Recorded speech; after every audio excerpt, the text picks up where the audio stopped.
আসসালামু আলাইকুম। আছি আমরা মেঘের রাজ্য কেওক্রাডো। প্রচুর পরিমাণে মেঘ দেখতে পাচ্ছি, চারিদিকে মেঘের ভেলা উড়ে যাচ্ছে। কি পরিমাণ মেঘ দেখেন একবার। এই কেওক্রাডো আসলে আপনারা সবসময় এখন থেকে এইভাবে মেঘ পাবেন ইনশাআল্লাহ। প্রচুর পরিমাণে মেঘ,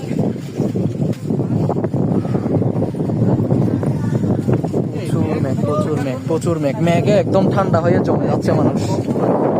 বস্তা বড় বড় নিয়ে যেতে পারবেন মেঘ।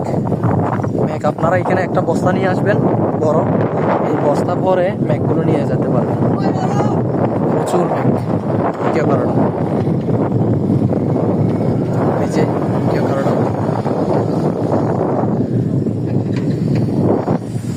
যারা আসবেন চলে আসতে পারেন এখন থেকে। অনেক বেশি ভালো লাগবে আপনাদের এই কেওক্রাডো, অনেক বেশি ভালো লাগবে। চারপাশের পরিবেশ একদম নিস্তব্ধ এবং মেঘে ঢাকা পুরোটাই। এখন থেকে ইনশাল্লাহ আপনারা সবসময় মেঘ পাবেন, তবে চেষ্টা করবেন হচ্ছে আপনারা এই শনিবার, রবিবার, সোমবার, মঙ্গলবার ছুটির দিন ছাড়া আসার জন্য। অনেক বেশি ভালো লাগবে আপনাদের, ঘুরেও মজা পাবেন।